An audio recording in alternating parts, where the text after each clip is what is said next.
Assalamu alaikum wa rahmatullahi wa barakatuh. Wa alaikum salam. May I know what's your name? My name is Katja. My Muslim name now is Aisha. Oh, mashallah, Aisha.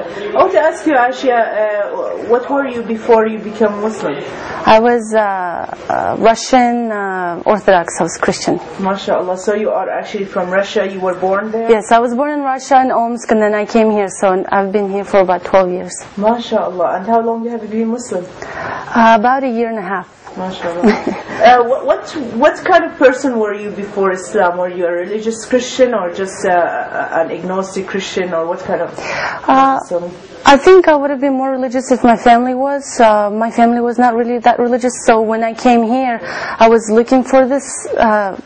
This part of me was constantly looking for something to belong to, And I've tried different, branches of Christianity. A lot of my friends were Pentecostal, Catholic. My stepdad is Catholic. And so I would try and kind of fit in. I would try to go to the church masses, and I really enjoyed some of them.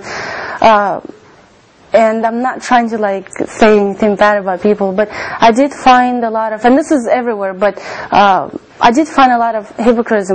There's a lot of people who I saw that put on this face inside the building. As soon as they're out of it, completely different people, completely different personalities.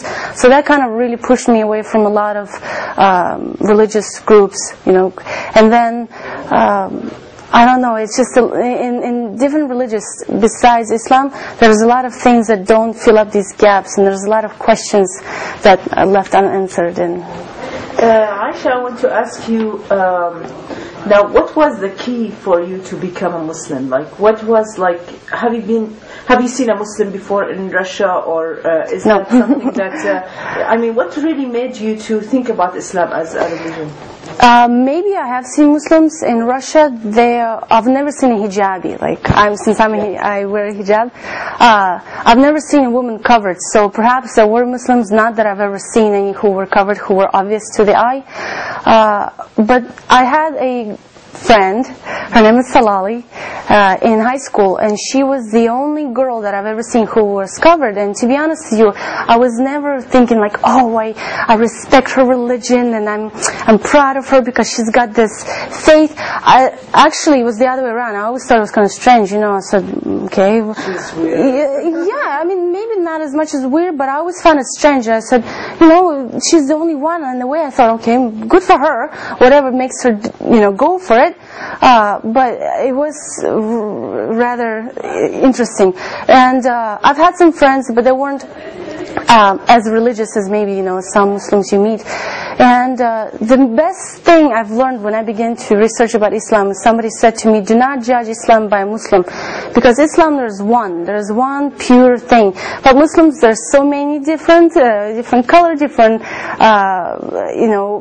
race, different culture, different everything, and everybody practices Islam in their own completely different way. Everybody dresses differently, everybody has their own traditions, and that's I think a lot of times what makes people be really surprised, because they see, for example, me, the way I dress, they don't even realize sometimes that I'm Muslim. They ask me if I'm Jewish, because they expect Muslim women to have the face cover, yes, and all black and not even be outside. And it's strange, because how different people practice it at their home country does not necessarily mean that's what Islam is all about. And so the biggest thing I think that turned me to it is, unfortunately, after what happened in 9/11.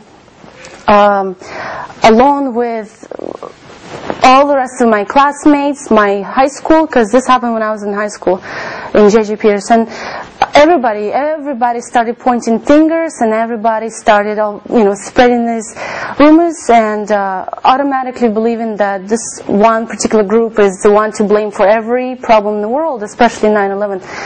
And just like my peers, and I see that not just in 9/11, but every day, everybody, especially I feel like being here and having the outside eye, I see that people here sometimes give up on thinking for themselves, and a lot of times they rely on what their other peers or family or media tells them to believe and think. And so just like everybody else, I was in this big mush pit of thinking, oh, they hate us, we should hate them back, and we should do something about it. And it did really make me, I guess, upset enough to look into it.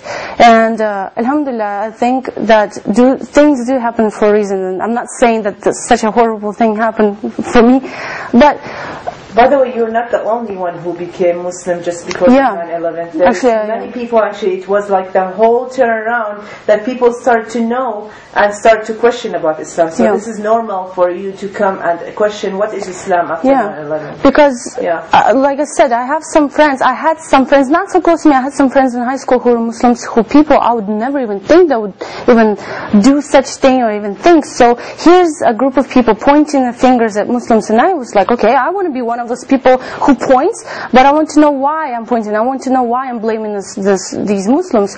And I did. I began to read a lot, and I began to look into it, and I began to talk to a lot of people. But it wasn't like, tell me. So, in Islam, do you teach people to blow up themselves? And it's the most ridiculous thing that actually people sometimes joke with me about. But really, it's that made me truly look into. And it doesn't have to be this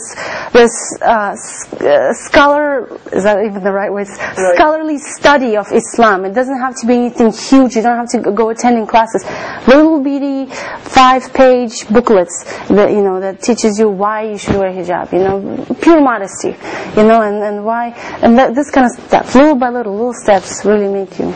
Well, we have rumors here between people, especially the Arab Muslim Christians, or even the Christians. They say, "Oh, you became Muslim because you love a man, or because of a boyfriend that is Muslim, or anything like that." Do you think, did that apply on your life, or no? Almost every single person, and even the friends that I have right now, the Muslim ladies that I have right now, that was the first thing. Oh, mashallah! Thank God, sister, you became Muslim. Who is he?